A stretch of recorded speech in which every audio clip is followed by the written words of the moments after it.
साथियों, जय श्री कृष्ण। आपका मेरे चैनल श्रेष्ठ धर्म गंगा में स्वागत है। हर साल भादो महीने की कृष्ण पक्ष की षष्ठी तिथि के दिन हल छठ की पूजा की जाती है। हिंदू पंचांग के अनुसार जन्माष्टमी के पहले भगवान श्री कृष्ण के बड़े भाई बलराम जी के जन्मोत्सव के रूप में हल छठ का त्योहार मनाया जाता है। इस व्रत को बेहद महत्वपूर्ण माना जाता है।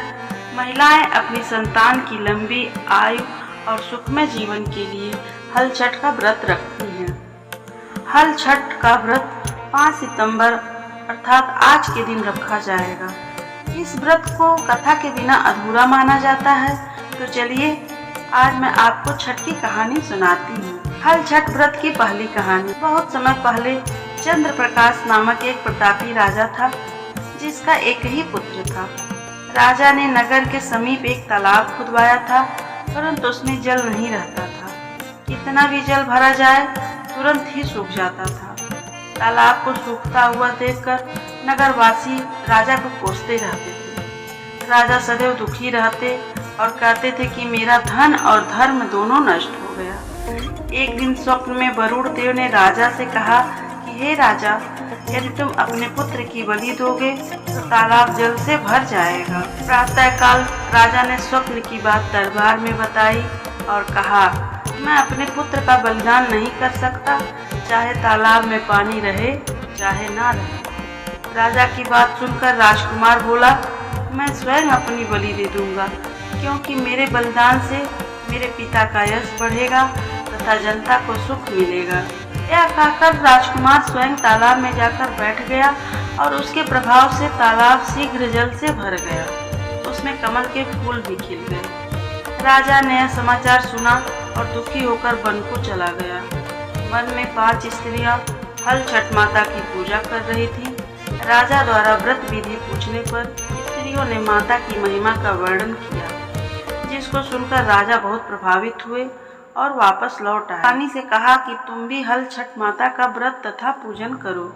राजा की बात सुनकर रानी उसी दिन से व्रत रखकर पूजा करने लगी, जिसके प्रभाव से कुछ ही समय बाद राजकुमार तालाब से बाहर आकर खेलने लगा। राजा यह सुनकर प्रसन्न हुए और राजकुमार को महल में ले आए। तभी से रानी हर वर्ष हल छठ माता का व्रत करने लगी।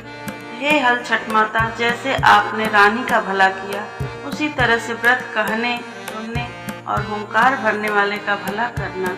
हल छठ माता की जय। छठ व्रत की दूसरी कहानी। काशी नगरी के एक पुरुष की 2 स्त्रियां रेवती तथा कुसुम थीं।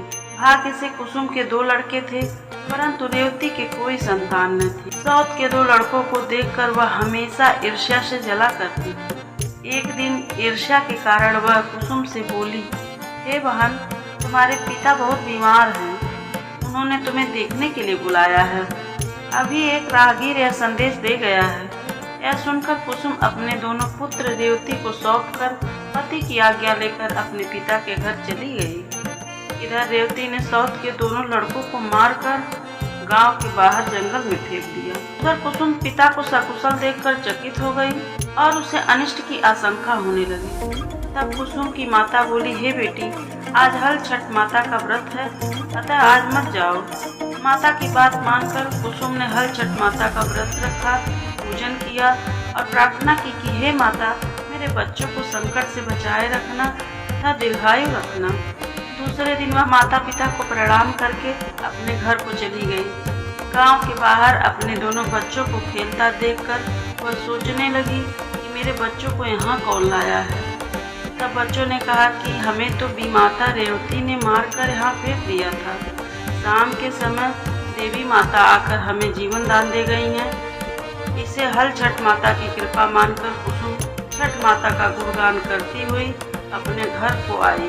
गांव की सभी स्त्रियां यह सुनकर आश्चर्य करने लगी और उसी दिन से सभी हल छठ माता का पूजन तथा व्रत करने लगी। हे हल छठ माता, जैसे आपने कुसुम का भला किया, उसी तरह से व्रत कहने, सुनने और हुंकार भरने वाले का भला करना। हल छठ माता की जय। साथियों, आपको यह कहानी कैसी लगी? अगर अच्छी लगी है तो आप मेरे चैनल को जरूर सब्सक्राइब करें, लाइक करें तथा कमेंट में हल छठ माता की जय अवश्य लिखें। धन्यवाद।